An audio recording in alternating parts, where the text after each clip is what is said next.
Oh, welcome to Archon's Academy at Press 1 for Fireball. I'm Archon, and I'm here to teach you Dungeons & Dragons.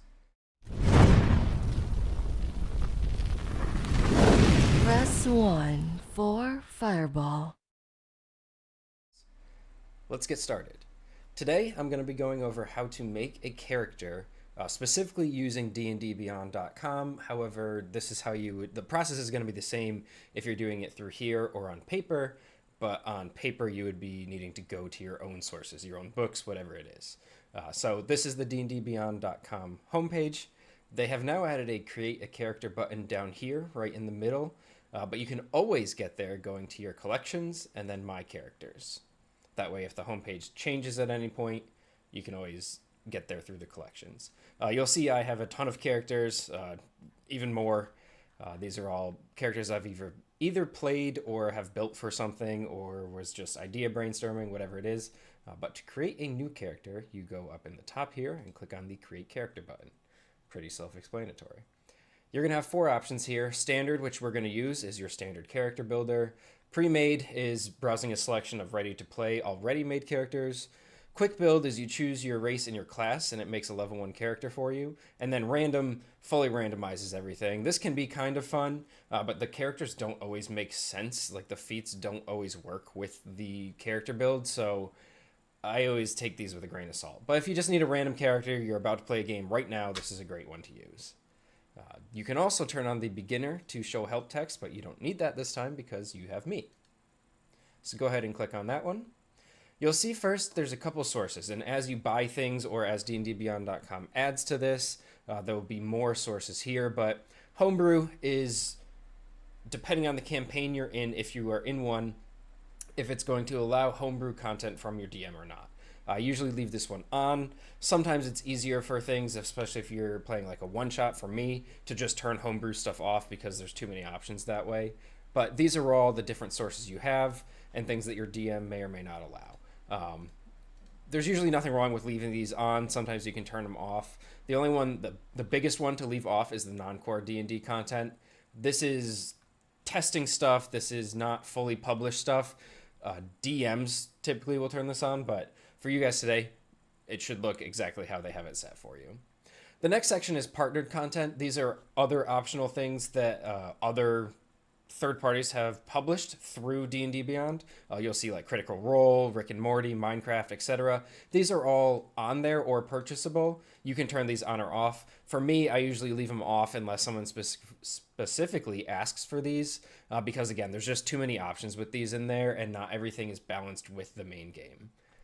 The next option you have is dice rolling. This enables the digital dice on D&D Beyond for this character. Doesn't matter if this is on or off, you can always change this later as well. After that, you have your optional features. For those of you who are brand new, this is something that was published as like an addition or expansion of original 5e rules. Tasha's Cauldron of Everything, this is where you would turn those on. You can also do this further in the character builder, but I allow all of this stuff, so we're going to turn both of these on for now. Your advancement type is either milestone or XP. If you are playing in a campaign or starting in a campaign, ask your DM which one they use. I tend to use XP, which means as you kill things or defeat things, each one gets a certain amount of experience points. But I mix in some milestones with it. I have, if the party achieves a certain task, I'll give them a certain amount of XP depending on their level for that, so that combat isn't the only way you can gain experience points. I also use a system of 50 to 100, depending on the campaign, XP per level if all they did was roleplay for the session. That way, I encourage roleplay, I encourage them to be talking and to take their time with the stories, but also they gain a little XP for that and don't feel like they're being punished for not going out of their way to kill something in that session. For today, it doesn't matter which one you use. I'm going to turn on XP because that's the one I use most of the time. Next is your hit point type. Again, your DM will tell you which you take for this if they have a preference, fixed or manual. Fixed means every level you gain a certain amount of HP depending on your class. Each class has a certain dice that they roll and a certain fixed amount of HP that you would get for leveling up in that class. Manual means you are rolling for it off of D&D Beyond, or in it virtually however you're rolling for it, and you're adding that number yourself to it. So fixed is usually easier. You can change this later, but this becomes a pain if you go from one to the other, because then you have to manually change it every level. But you can change this every level. I give my players the option every level if they would like to take the fixed amount or if they would like to roll for it. Sometimes players will roll and they'll get a higher number. Sometimes they'll roll and get a lower number and decide that they're going with fixed from now on, but I allow either. Next is prerequisites. These are always on. You can just leave these on. What this does is these are the background stuff built into D&D Beyond building your character sheet. So this allows certain feats and multi-classing based on the rules of D&D 5th edition. Just leave these on. Same thing with the level scaled spells. This is another mechanic of the background of the website. Just leave this one on. Encumbrance type, this just shows if you use encumbrance, which means your carrying capacity. If you carry more than that, how much weight you can carry, you'll be encumbered. Most, if not all, campaigns are going to use this. Again, this is something your DM will tell you to change, but how it is from the beginning is usually good. Coin weight is one thing, again, your DM will tell you. I usually ignore coin weight because I just do. A lot of DMs ignore coin weight, but if you are playing a dungeon crawl heavy campaign or something where, specifics matter, you might want your coin weight. 50 coins equal 1 pound. So again, this is on by, or ignoring them is on by default. I don't usually change that. Same thing with the last two, or the next one. Modifiers top is usually the way to display things. And then the last one is your character privacy. This is private or public. This just says, can only you see this or can anyone see it? However, if you join a campaign, your DM can see your character sheet. The other players can only see certain things, but only your DM can see your character sheet. I will turn this on public for now. And then you go to your next. Here's where you can name the character. I'm going to build Gromish, which is an orc that I build with my level 1 classes. And then you can see, you can filter by race, or by your source type. For homebrew, you can see my homebrew races, Acquisitions Incorporated, the different sources I have, or all of them. You can also change the legacy content. What this means is D&D Beyond, they're about to publish new editions as well. At one point, they published a new monster manual which had updated versions of most of the races in it. You can see, like Aarakocra, I have the legacy one because I purchased it before, and I have the new one in Mordenkainen Presents Monsters of the Multiverse. So I usually keep it on. I don't usually have a preference which one my players want to play. Some people think the new stuff is better, but for some builds, the legacy stuff is better. So in here, you can see all the races. You can click on one. It'll give you more details. Its size, its speed, if you get dark vision or not, any additional abilities it has, resiliences it has, etc. It's going to tell you all of that in here, as you can see. For today, we are going to scroll down and find Orc. And this is a benefit you get with a lot of professional DMs, is a lot of us have bought a lot of content on D&D Beyond. So yes, we can homebrew anything we can think of for you, but the ability to choose between all of these races is usually one of the benefits you get with that. So you can see in here, there's 2 different kinds of Orc. Anything with the drop down has that. So Tiefling, there's a bunch of different kinds of Tieflings. For today, we're just going to pick the standard legacy orc. So let me go back down to that.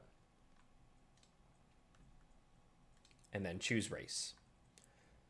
Once you do that, it's going to have your details page. It's going to have all of your drop downs. First, we want to go to the origin manager. This is the optional stuff that we had turned on before. I clicked to allow the origin ability score increase. What this means, as it says, instead of the previously granted strength score of 2, you can now put that 2 in any of your abilities. So some campaigns are played where orcs are strong, gnomes are smart, elves are fast and dexterous. Some campaigns are played where you can put these scores wherever you want. That's becoming more of the norm, especially post Tasha's, and with the new updates coming, that's going to be more of the norm. I allow it in all of my games. Once you've clicked that to turn that on, go back to your racial traits, and you see this you can now change. I usually leave these until I'm assigning my abilities later. If you know where you want them already, this is where you can go ahead and choose them, but you can also choose these on a later page, which to me makes more sense.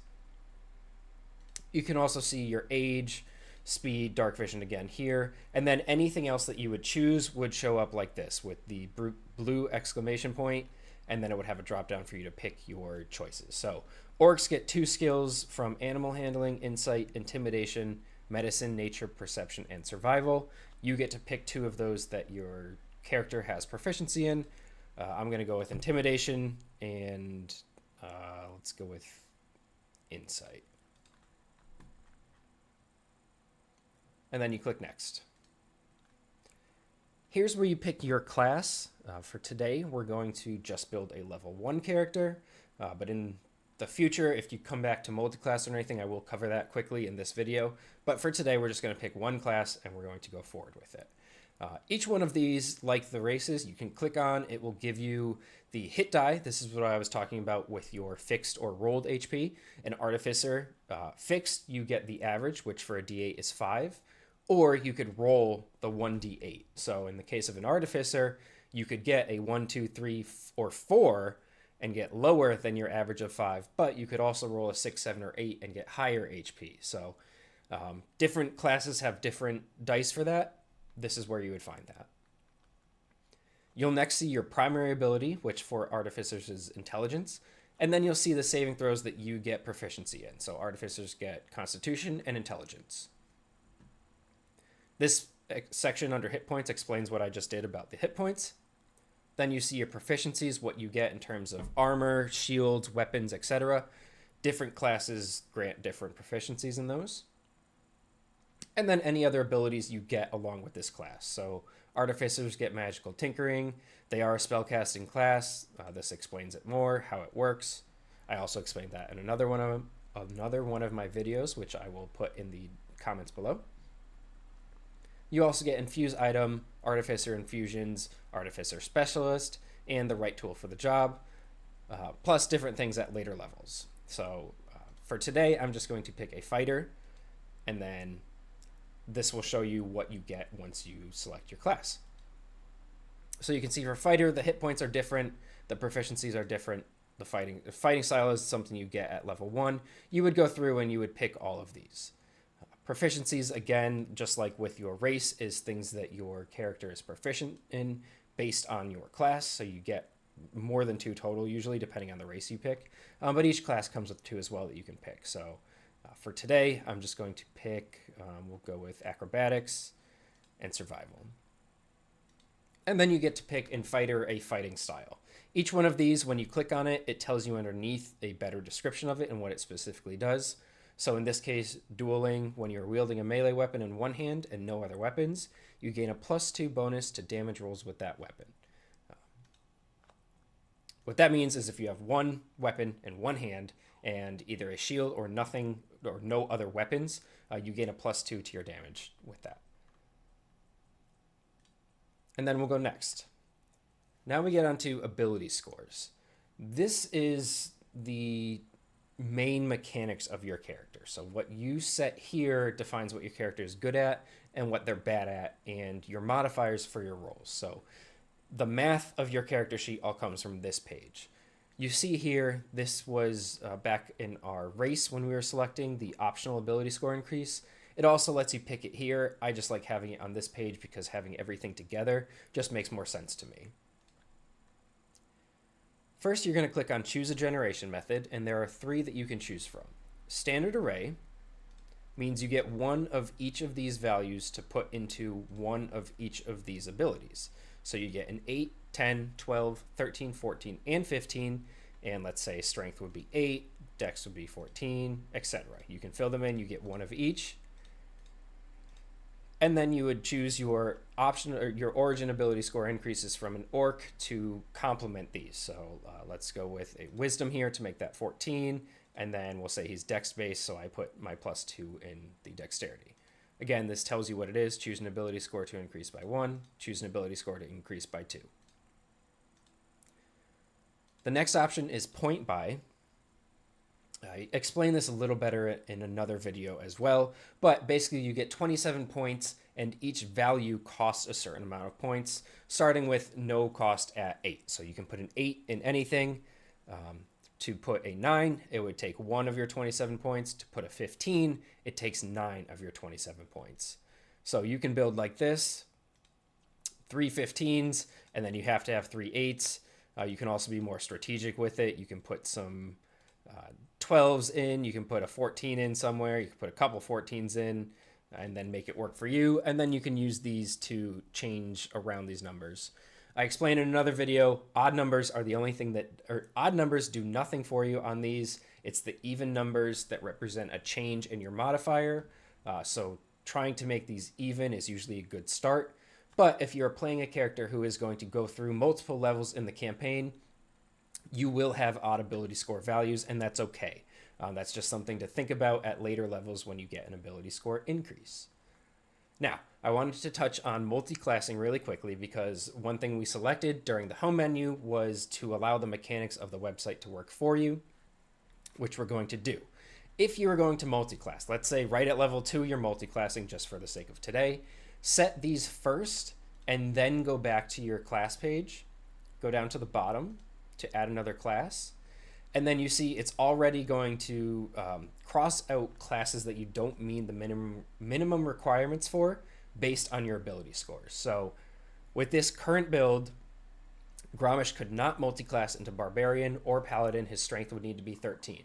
So if I really wanted to have him multi-class in Barbarian, I would either have to, before this character gets made, before I start the campaign, redo my abilities to allow for the strength to be at least 13, or I need to know that throughout the campaign I need to be looking for ways to increase my strength to get it to make that 13.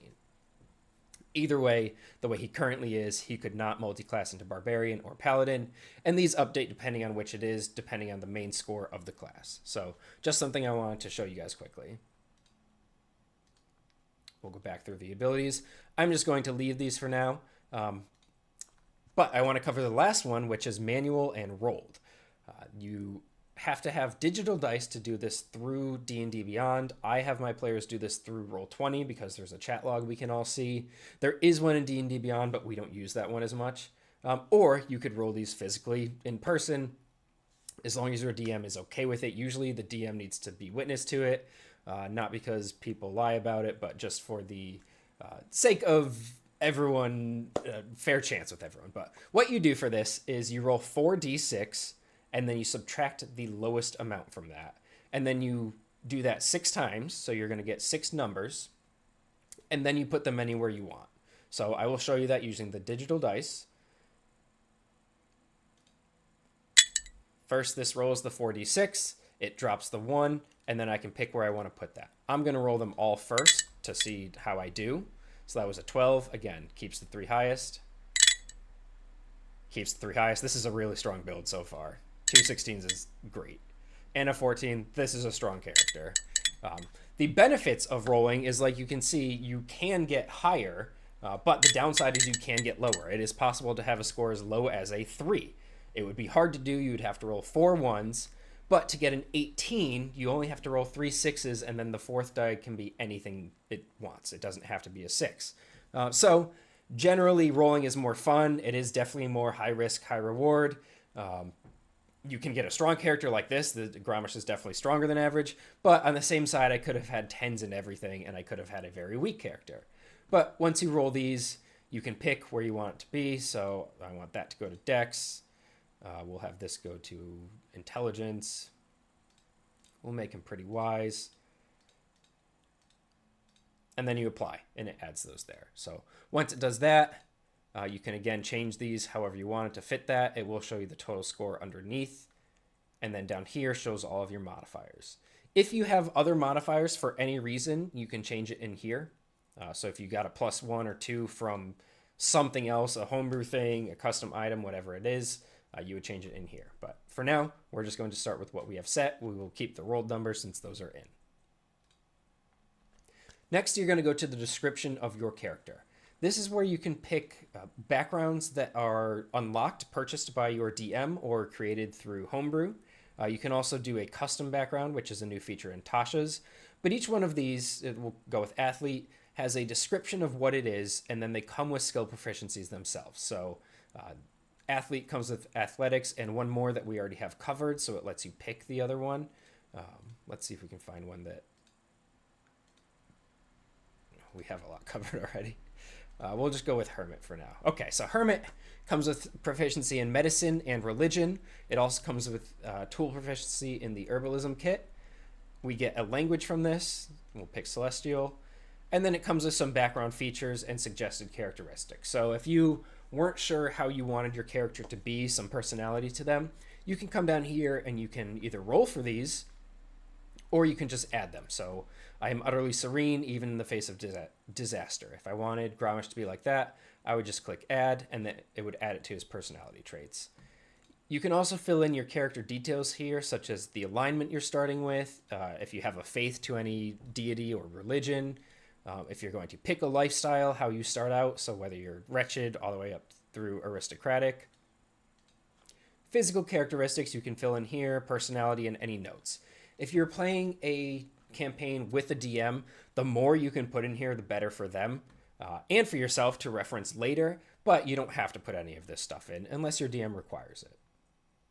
After you pick your background, you go next again, and this is where you're going to pick your starting equipment or gold. Most campaigns go with starting equipment. Some of them take gold, and you can randomize. You can either roll for this, and this is just how much gold you start with. But most campaigns just go with equipment. Usually you're better off going with equipment as well because it's going to cover your armor, your weapon, your spell focus if you have any of those, and some other equipment. So for today, we'll go with equipment. Fighter starting equipment is either chainmail or leather armor. We'll go with leather armor because he's dex-based. A martial weapon and a shield, or two martial weapons. We'll go with one with a shield. This is where your fighting style would come into play. We chose dueling, so he is only going to be single wielding. But if he was a dual wielding build, we would want to go with this one and take up two longswords instead. So we'll just take the longsword and the shield. A light crossbow and 20 bolts, or two hand axes. We'll go with the hand axes. And a Dungeoneer's pack or an Explorer's pack. Most starting classes come with one of the two of these. Sometimes they have other options in here, but if you click on one, it tells you what it includes in it. So Dungeoneer's pack includes a backpack, crowbar, a hammer, 10 pitons, 10 torches, a tinderbox, 10 days of rations, and a water skin. It also comes with a 50-foot rope. Explorer's pack comes with other stuff instead. Then we'll scroll down and you'll see your background starting equipment. Again, each one of these comes with something different. The Hermit comes with a scroll case stuffed with full of notes, a winter blanket, a set of common clothes, an herbalism kit, and a pouch containing 5 gold. Once you set all those, you click add starting equipment and it adds all this to your character. And then you're done. You'd click what's next, or go next one more time to go to the what's next page. You can view your character sheet online. You can export it to a PDF if you wanted to print it out if you're playing in person. But this is where I usually go. Just go straight to the character sheet. Click OK here. And then this shows your character sheet. So here you can go and equip your inventory, whatever you want, your longsword, your shield, and then you're all set to go. So I did go kind of quickly through that. I'm assuming that your DM would have told you some of these things. If they didn't, make sure to ask them, especially some DMs are particular about the way you build, just for balancing reasons. Most are pretty open. I'm pretty open with it. But if you have questions about any of these, make sure to ask your DM. And if you did not understand anything, or if I went too quickly through it, please let me know in the comments so that I can expand upon it in a future video. Otherwise, thank you.